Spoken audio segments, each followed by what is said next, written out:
Mesdames et messieurs, bonsoir et merci d'être au rendez-vous de cette session d'information sur Canal 3 Bénin. Voici les titres du journal.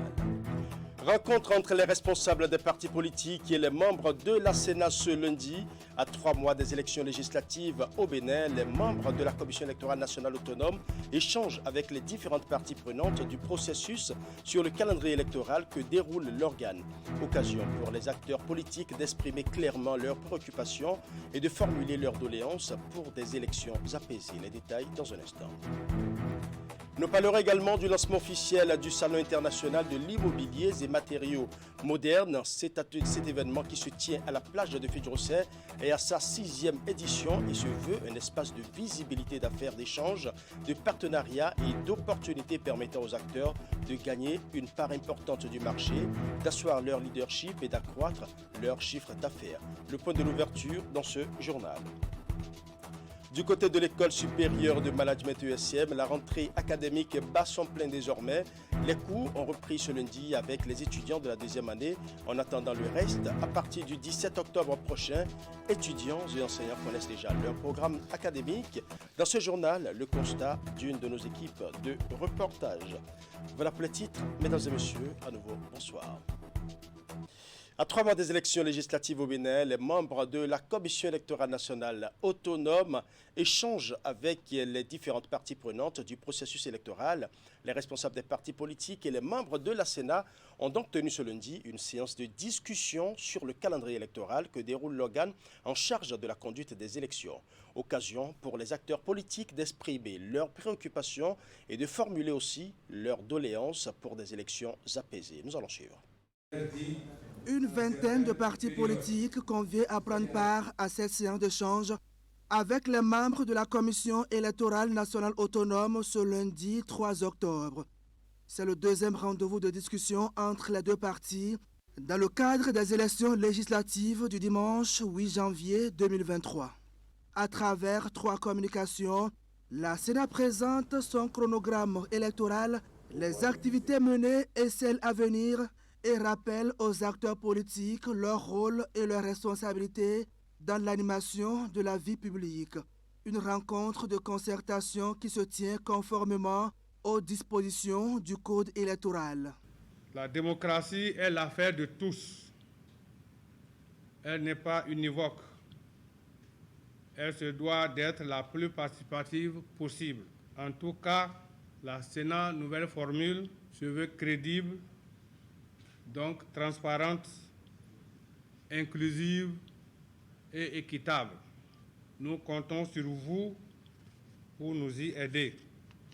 Les communications présentées vont céder place aux discussions proprement dites afin de recenser les contributions des partis politiques pour un scrutin inclusif, transparent et apaisé. Les préoccupations posées sont entre autres relatives à la fiabilité de la liste électorale, à certaines pièces à fournir dans les dossiers de candidature, la question du quitus fiscal, l'impartialité des agents électoraux qui seront recrutés par la Sénat et bien d'autres questions. Il se fait qu'il y a des personnes dans notre pays aujourd'hui qui n'ont aucune pièce d'identification pour aller aux élections.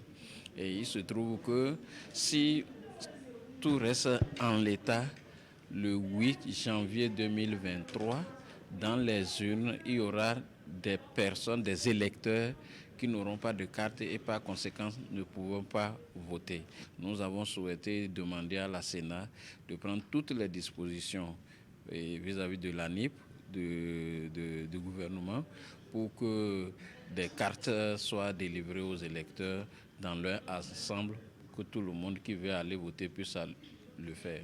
Comme vous le savez très bien, l'Union progressiste est un parti bien organisé et donc je peux vous dire que le parti a pris des dispositions depuis et je pense que nous sommes en train de faire les choses dans les règles de l'art.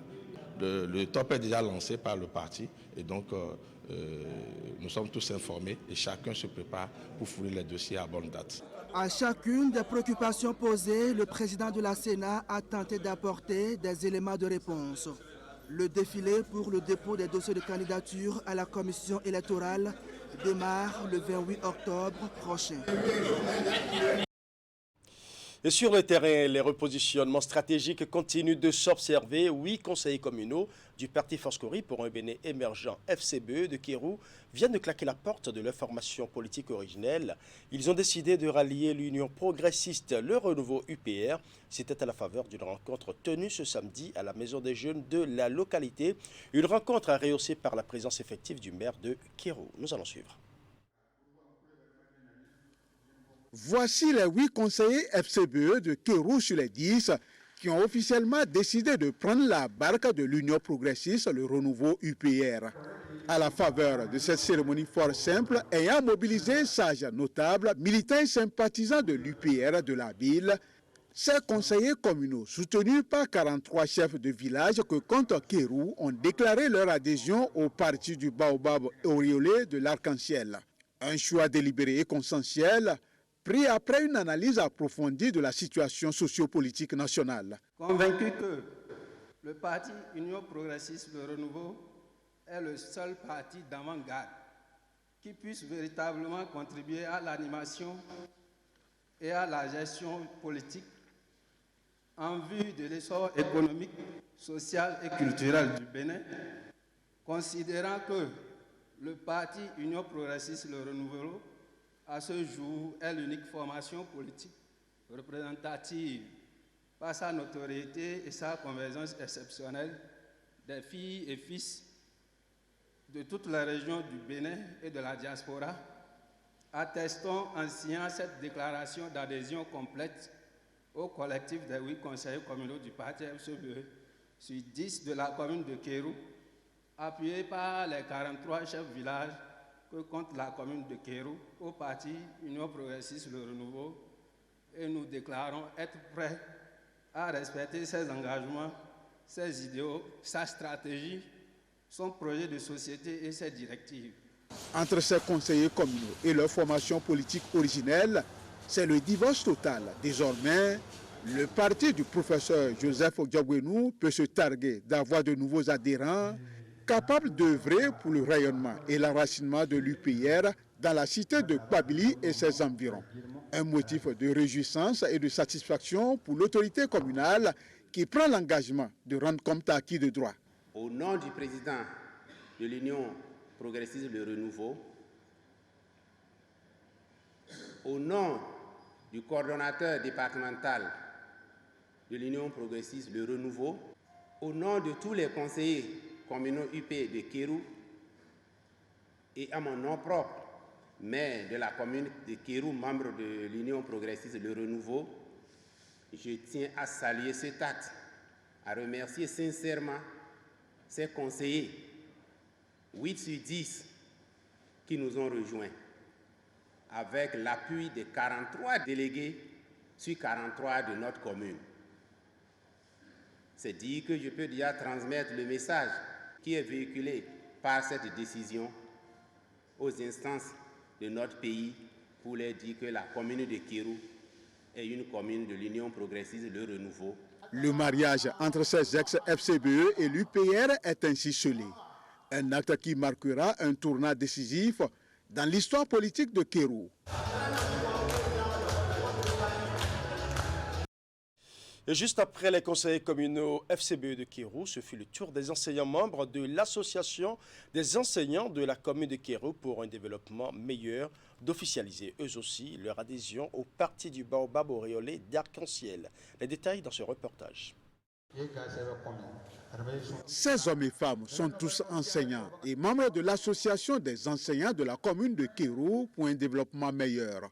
Très admiratifs des efforts déployés par l'autorité communale pour mettre Kérou sur l'orbite du développement, ils ont choisi de militer à ses côtés au sein de l'Union progressiste Le Renouveau pour l'accompagner dans sa noble mission. Monsieur le maire, vu votre volonté de faire de Kérou une commune prospère, nous serons toujours heureux de travailler à votre côté pour la réalisation de cette noble mission qui nous est tous commune et face à laquelle nous ne ménagerons aucun effort pour sa prospérité.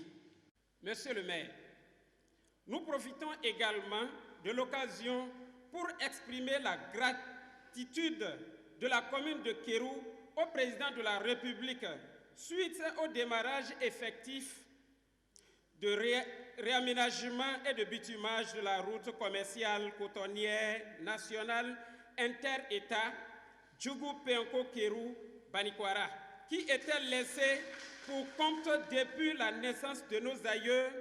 En accueillant ces enseignants dans la grande famille Baobab, le maire de Kérou va les rassurer quant à la disponibilité de l'instance dirigeante du parti de travailler avec eux pour l'enracinement de cette formation politique dans la commune de Kérou. Je tiens à les remercier sincèrement et prendre l'engagement de transmettre leur message à qui de droit, puisqu'il s'agit ici de leur adhésion au parti l'Union progressiste, le Renouveau. Je transmettrai intégralement, avec joie, votre message. Vous avez félicité le président Patrice Talon. Il l'entendra. Il verra ce message passer à la télévision. Et il saura en même temps que vous n'avez parlé que de tout ce qu'il a pu faire pour le monde enseignant depuis sa prise de service. C'est aussi le message de l'inviter à continuer, parce qu'il n'est pas sans savoir que tout n'est pas encore rose. Entre ces nouveaux adhérents et la coordination communale de l'Union progressiste Le Renouveau de Kérou, plus qu'une simple collaboration, c'est désormais un engagement qui est pris pour relever les défis à venir.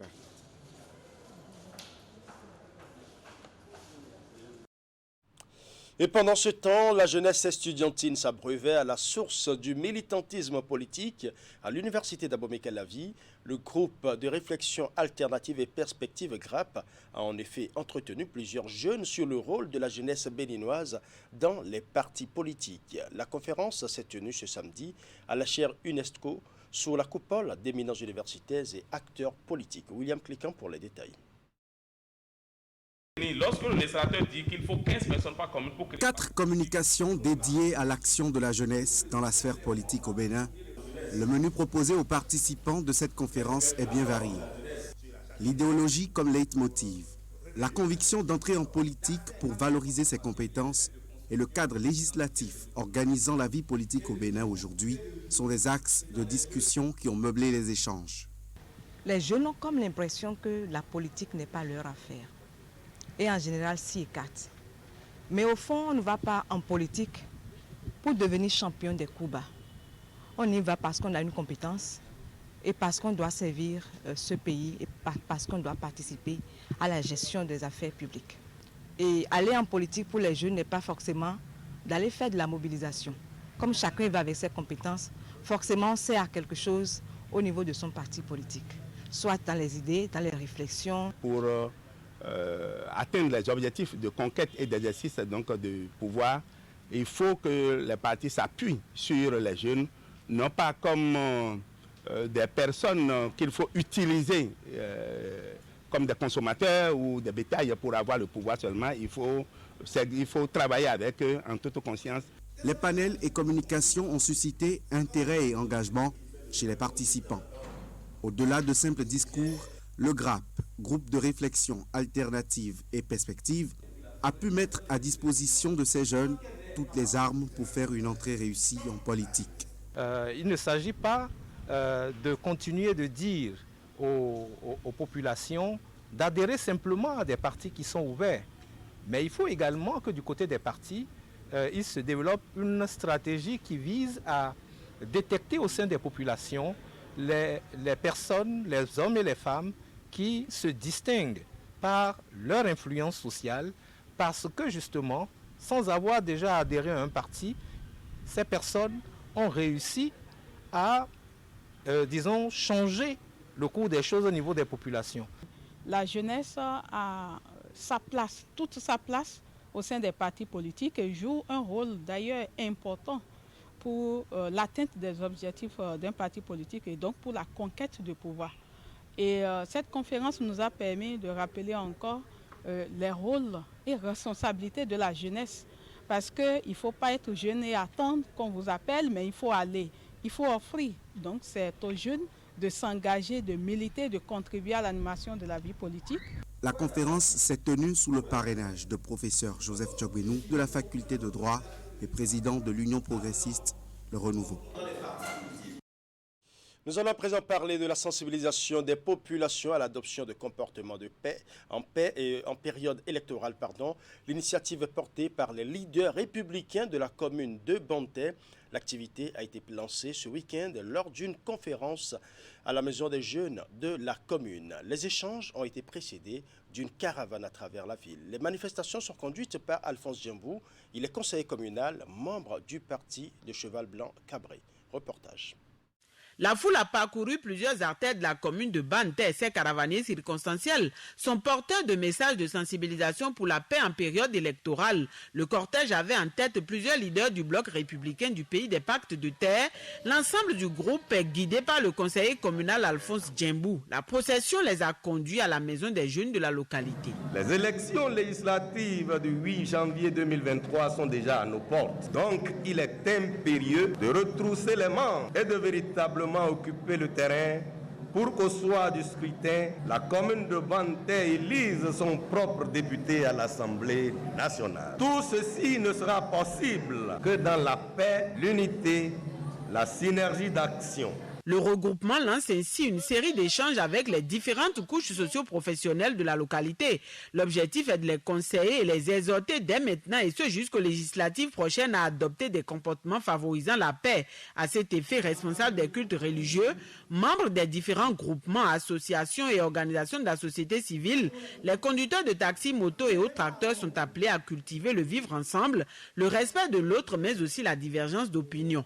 Pour les organisateurs, chaque citoyen de Banté doit focaliser son attention sur l'essentiel, à savoir œuvrer pour le développement de la commune. Nos leaders s'entendent bien entre eux. Chacun d'eux prône le développement, chacun d'eux prône la paix. Il n'y a pas quelqu'un parmi eux qui véhicule un message de division. Je voudrais qu'on les accompagne. Donc, chers jeunes, nos leaders, pour qui nous nous insultons tout au long de la journée dans les réseaux sociaux, les voici unis. C'est un message fort qu'ils sont en train de nous lancer. Déterminé à faire triompher le parti du Cheval Blanc Cabré au terme des consultations électorales du 8 janvier 2023, leaders et militants ont saisi l'occasion pour une fois encore réitérer leur engagement. Toutefois, la question des positionnements constitue également selon eux une autre équation à résoudre. Nous invitons les responsables de notre parti au sommet à opérer des choix judicieux et fédérateurs dans le positionnement des candidats au niveau de la 9e circonscription électorale Savalou-Dassa-Banté. Le président de la République ne sera pas dupe de la supercherie qui pourrait s'observer sur les listes des partis de la mouvance présidentielle. Nous restons sereins et convaincus qu'il tiendra compte de certains critères et paramètres et évitera certains pièges qui seraient légèrement dissimulés afin de trier les bons grains de l'ivraie. En attendant, chaque membre de l'assistance est appelé à travailler pour préserver les acquis du bloc républicain dans la commune. Jeunes hommes et femmes sont aussi conviés à poursuivre la sensibilisation sur le terrain afin de garantir dans la zone des élections législatives calmes, sans violence ni incidents graves. Dans un tout autre registre, nous allons à présent parler du Salon international de l'immobilier et matériaux modernes qui s'est ouvert ce lundi à la plage de Fidjrosset. L'initiative est à sa 6e édition et se veut un espace de visibilité, d'affaires, d'échanges, de partenariats et d'opportunités permettant aux acteurs de gagner une part importante du marché, d'asseoir leur leadership et bien évidemment d'accroître leur chiffre d'affaires. Le salon s'anime du 3 au 10 octobre 2022. Reportage. La 6e édition du Salon international de l'immobilier et matériaux modernes bat son plein à l'espace public situé au rond-point Fidjrosset. Sont exposés ici de différentes gammes de l'immobilier et matériaux de construction accessibles à toutes les bourses.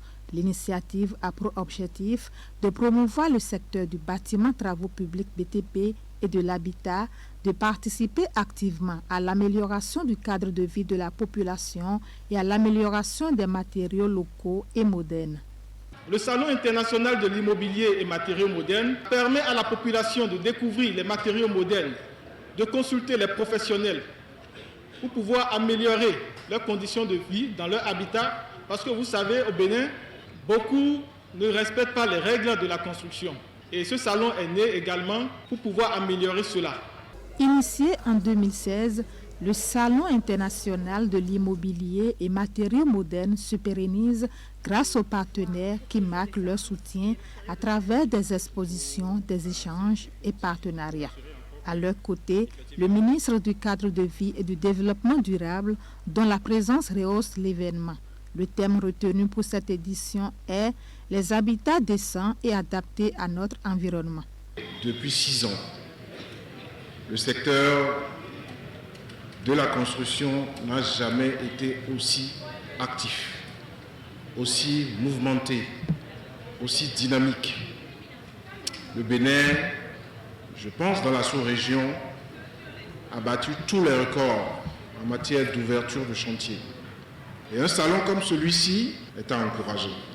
Encore une fois, je remercie sincèrement le promoteur et je souhaite que ce salon connaisse un succès à la hauteur des efforts qui ont été consentis. Depuis sa création, le Salon international de l'immobilier et matériaux modernes se mobilise à chaque journée mondiale de l'habitat. La présente édition s'anime du 3 au 10 octobre 2022. Restons dans le registre de l'amélioration du cadre de vie, cette fois-ci avec l'association de développement de l'arrondissement de Banté-Adab qui prend ses responsabilités face à l'état d'insalubrité dans lequel végétait le centre de santé de la commune.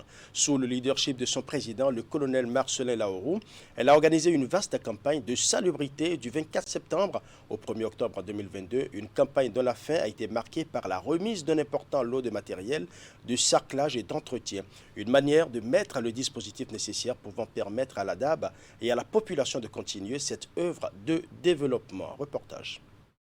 Après son élection et sa prise de fonction le 23 juillet passé, le président de l'association de développement de l'arrondissement de Banté passe à la mise en œuvre de son plan d'action. Le colonel Marcelin Laourou et des membres du bureau de l'ADAB, accompagnés de jeunes et des femmes mobilisées, sont ici au centre de santé de la commune pour le dernier jour de cette campagne de salubrité d'une semaine. De 88 à aujourd'hui, comptez combien de gouvernements sont passés. Nous les cadres, nous voyons la chose et nous ne réagissons pas. Les politiciens, nos politiciens voient la chose, ils ne réagissent pas.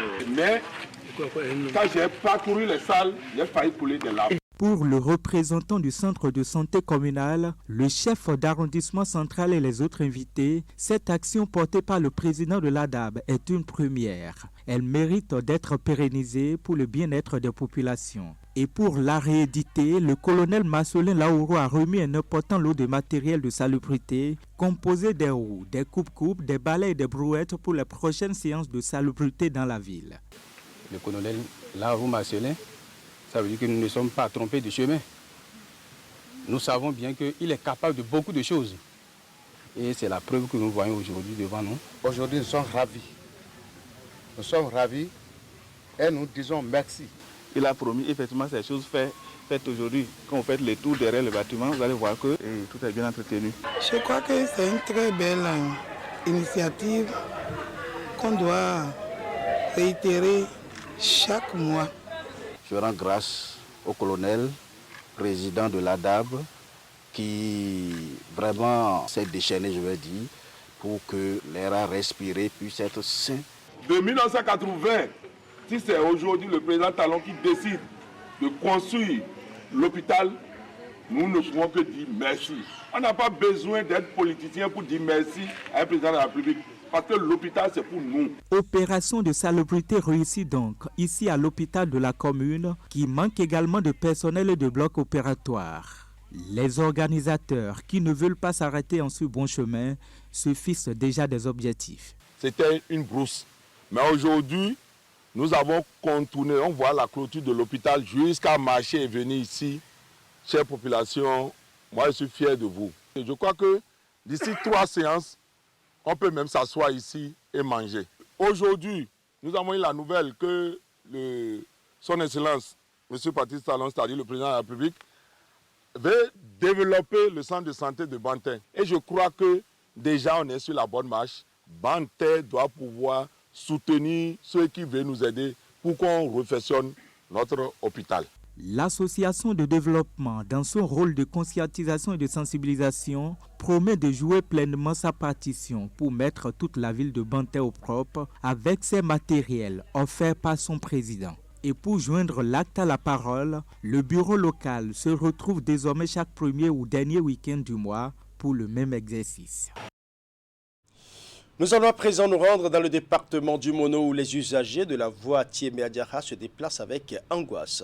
Et pour cause, cette voie en latérite, longue de plusieurs dizaines de kilomètres, est dans un état de dégradation avancée. La situation devient surtout préoccupante en période de pluie où les localités riveraines sont coupées du monde. L'équipe de notre antenne régionale Monokoufo a fait une descente sur les lieux après les dernières pluies. Voici le constat signé Narcisse Alossé. Voici les résultats du dernier déluge qui s'est abattu sur le sud de Bénin.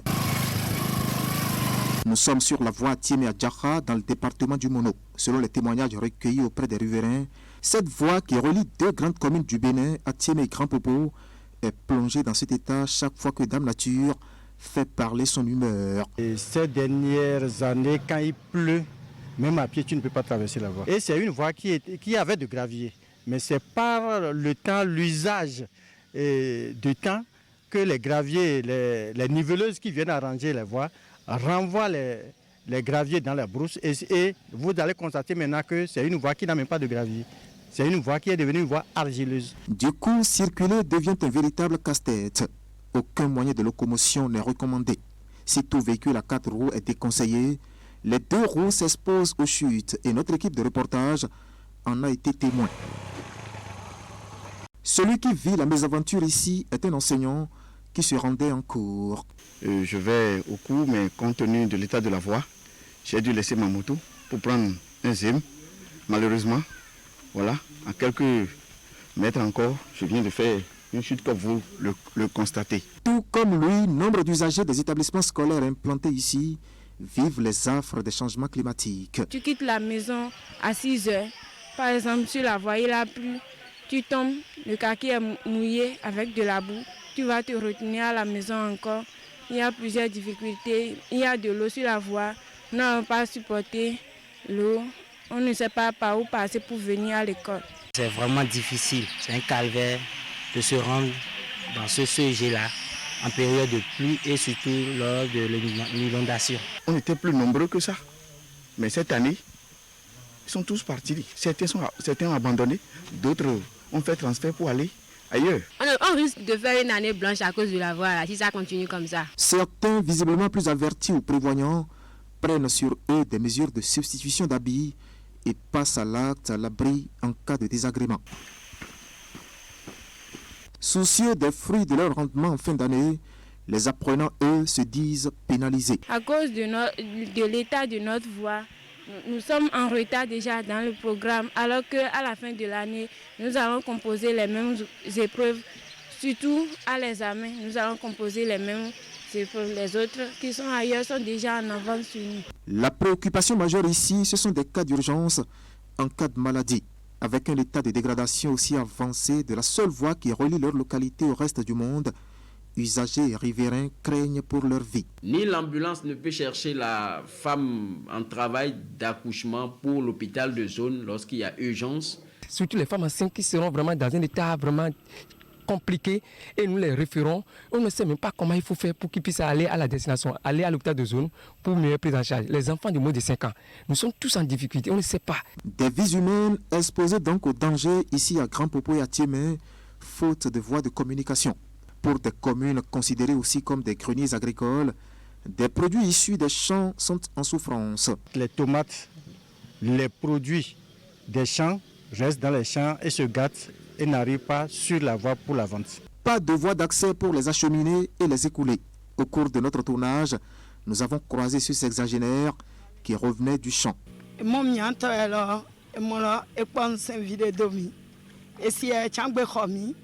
Mondele miasio atiema aja ha mojikenne mondele miasio mi de kuku no fio hao bo ne jagba va pedo mianchi ne va pedo mianchi no wa pa mo jikumi. Le chef de l'État nous a dit que cette voie c'est sa voie. Je veux qu'il entende le cri de détresse de cette communauté, simplement. Détresse et angoisse caractérisent donc le quotidien des usagers de la voie qui relie Atiémé et Adjara dans la commune de Grand Popo. Une voie argileuse longue d'une quarantaine de kilomètres qui dessert plusieurs localités. Des localités qui hébergent près de 50 000 âmes ici dans le département du Mono. Toujours dans le registre détresse, la montée des grands cours d'eau du Bénin provoque depuis quelques semaines la crue dans les départements du Bénin, un phénomène dû à la pluviométrie très intense dans la partie septentrionale du pays. La commune déjà lacustre du sud Bénin-Souava n'échappe pas à la furie des eaux qui gagnent du terrain, engloutissant tout sur son passage. C'est un constat fait par Assimo Kanyasyomo. Dans la commune de Souava, seule la mairie résiste encore à l'invasion du lac Nokoué. Surplombant la terre ferme, elle est pour l'instant épargnée après seulement 12 jours de crue. Par contre, maisons, centres de santé, embarcadères, tout est sous l'eau qui cause des dégâts considérables à la population.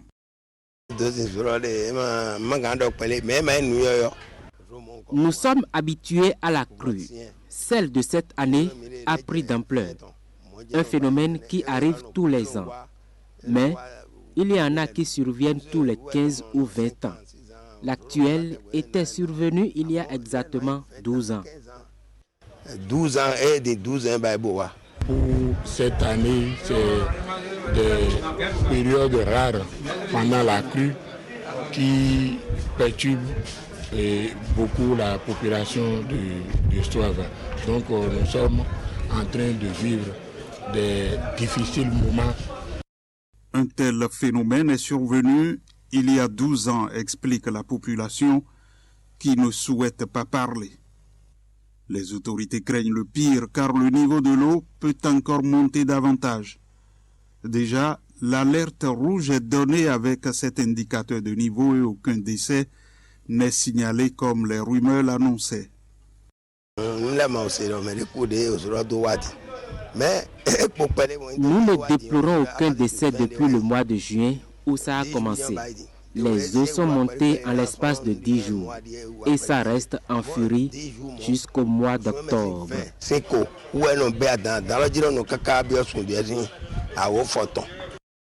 Dans toutes les localités de la commune, les écoles sont au ralenti 2 semaines seulement après la rentrée.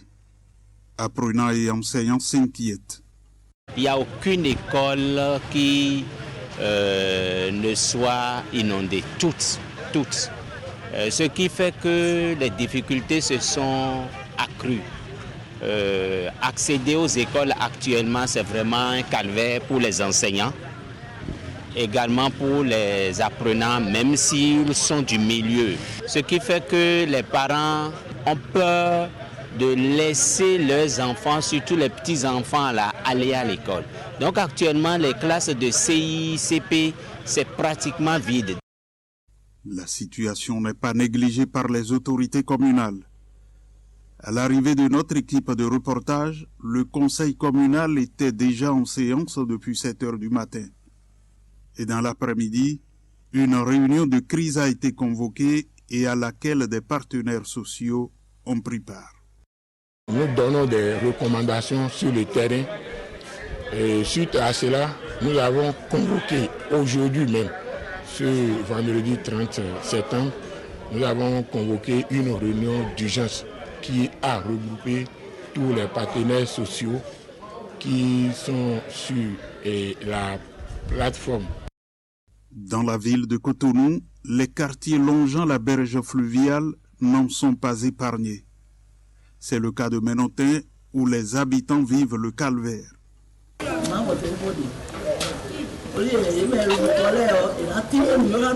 Personne ne vient nous expliquer quoi que ce soit afin de nous permettre les démarches à mener. Nous sommes prêts à payer quelque chose pour être bien logés. Lorsqu'il y a la petite crue, l'eau vient jusque dans la cour, mais la grande a envahi les chambres.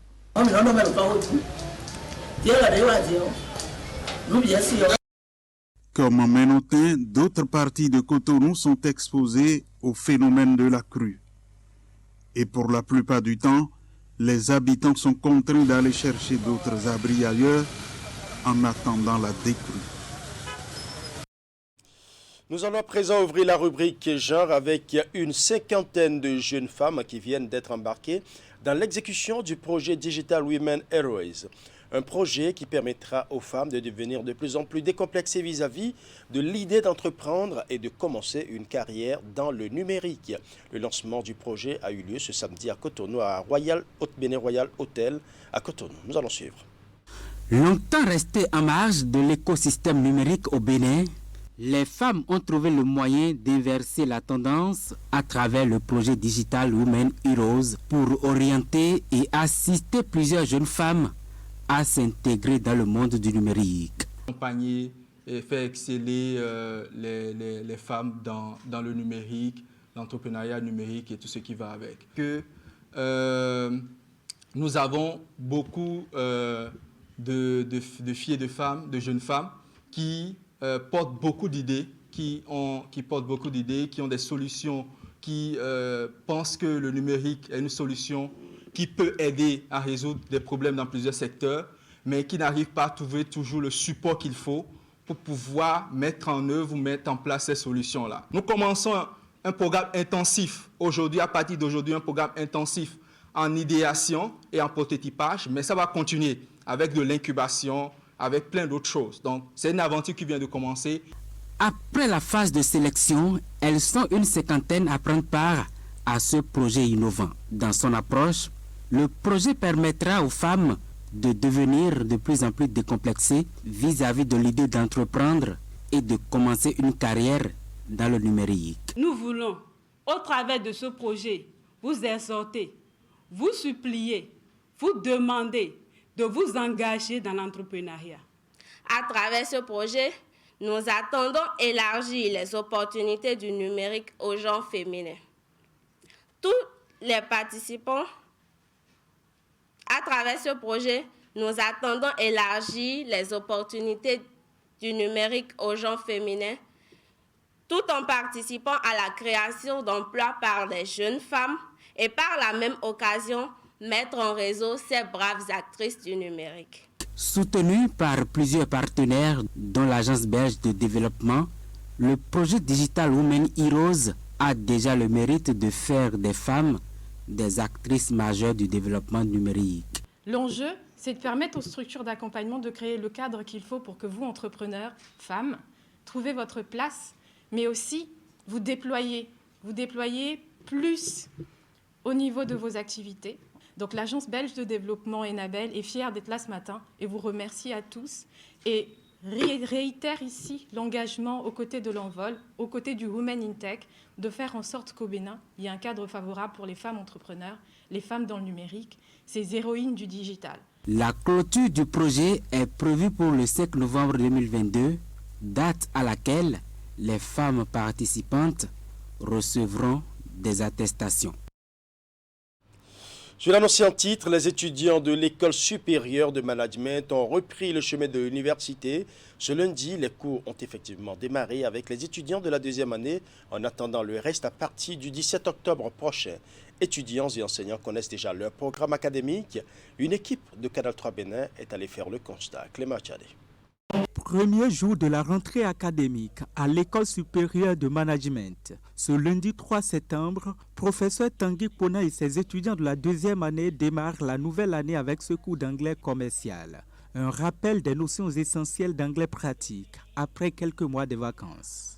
Une nouvelle année académique qui commence avec une bonne organisation de l'administration et du personnel enseignant qui anticipe afin d'atteindre les objectifs conformément à la vision de l'ESM Bénin. Tout se passe bien, les étudiants sont à l'heure, sont bien disciplinés et le cours se passe très bien. Il faut noter aussi que la rentrée des premières années, troisième année est encore devant, c'est le 17 octobre et nous encourageons, nous invitons tous les étudiants, tous les bacheliers à venir s'inscrire avant la date, le 17 octobre, pour pouvoir bénéficier de nos offres promotionnelles. La rentrée académique 2022-2023 à l'École supérieure de management est donc effective ce lundi. L'innovation majeure de cette année, c'est bien la création de nouvelles filières qui répondent aux besoins du marché de l'emploi. Je dirais déjà merci à ces parents-là qui ont fait confiance à USM Bénin d'inscrire leurs enfants. Et je dirais encore à ceux qui continuent toujours d'hésiter que ici, c'est la bonne école. Les choses se passent de façon normale, de façon professionnelle. Les enfants sont bien suivis, sont mieux encadrés. Nous avons une pléthore de filières en cours du jour et en cours du soir. Nous avons des nouvelles filières, le génie civil, eau et assainissement, les sciences juridiques, les sciences politiques, les sciences économiques de gestion et pour ne citer que ceux-là. Nous sommes à Cotonou sur 2 sites. Vous nous retrouvez aussi à Bomekalavi, nous sommes à Porto Novo, nous sommes à Boycon, nous sommes à Lokossa, nous sommes à Parakou et pour finir, nous sommes aussi à Djougou. Avec rigueur et une formation adaptée à la demande des entreprises, ESM Bénin met un accent sur la qualité de l'enseignement qui rime avec le coût de la formation. En témoignent les résultats de l'école ces dernières années. Quand nous prenons par exemple des filières comme EGP, entrepreneuriat et gestion des projets, nous avons toujours fait un taux de 100%. Nous prenons par exemple les filières comme HTR, hôtellerie, tourisme et restauration, c'est la même chose, 100%. Nous prenons par exemple la filière FCA, finance, contrôle, audit, c'est minimum 75 à 80% de réussite. Nous combinons qualité de l'enseignement et coût de scolarité. Spécialisée dans la formation des leaders, ESM Bénin est une école homologuée par l'État béninois et accréditée par le CAMES. L'école compte réduire le chômage des jeunes et créer la richesse à travers des formations conformes. Parlons à présent de l'atelier de validation des offres de formation du modèle RISAO dans le cadre de la formation à la bivalence des enseignants dans les écoles normales supérieures. C'est la suite des assises lancées depuis août 2021 et cet atelier réunit à Boycon des acteurs et experts invités par l'Institut national d'ingénierie de formation et de renforcement des capacités des formateurs. Les détails avec Imet Hélène Amorso. C'est une énième rencontre dans un processus enclenché depuis le 2 août 2021. L'atelier est organisé par l'Institut national d'ingénierie de formation et de renforcement des capacités des formateurs, INIFR-CF. Il est consacré à la validation des offres de formation du modèle RISAO, entendez, Réseau pour l'excellence de l'enseignement supérieur en Afrique de l'Ouest. Cet atelier constitue l'avant-dernière étape du processus clairement défini dans le planning des activités conduites conjointement par le ministère des enseignements secondaires, techniques et de la formation professionnelle et le ministère de l'enseignement scientifique et de la recherche scientifique à travers les structures compétentes en la matière. Les présentes assises ont été précédées de plusieurs rencontres dont la dernière a été dédiée à l'élaboration des différents curricula qui feront objet des débats. Les travaux ont été effectués selon une méthodologie définie en 7 points. Il y a d'abord eu la mobilisation des experts du secondaire et du supérieur pour harmoniser les méthodologies d'élaboration des curricula et également des offres RISAO. Il y a eu la mobilisation des experts pour la conception et l'élaboration des documents curriculaires. En troisième position, il y a eu les échanges entre les acteurs avant chaque session. Quatrième point de la méthodologie,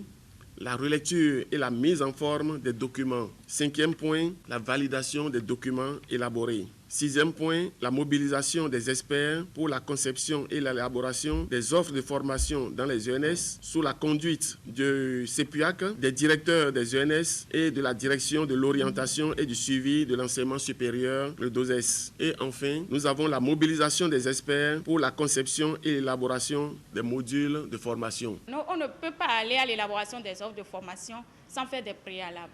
Il a fallu donc trouver scientifiquement la méthode qu'il faut pour que les offres là soient recevables autant au niveau du Bénin qu'au niveau sous-régional. Parce qu'aujourd'hui, nous ne voulons plus former des enseignants qui vont seulement travailler au Bénin. Nous voulons former des enseignants qui, à leur sortie des écoles normales supérieures, puissent avoir la possibilité d'enseigner autant au Mali, en Côte d'Ivoire, au Sénégal et dans les autres pays que constituent les pays membres de RESAO. Pour une éducation de qualité au Bénin, le gouvernement dans ses réformes a opté pour la formation à la bivalence des enseignants dans les écoles normales supérieures. Dès lors, les dispositions sont en train d'être prises pour l'atteinte des objectifs. Les résultats issus de la mise en application des nouvelles stratégies développées permettront d'améliorer les offres en vue de pourvoir toutes les écoles d'enseignants compétents et qualifiés dans leur domaine. Ainsi s'achève ce journal que je vous remercie d'avoir suivi. Bonsoir chez vous.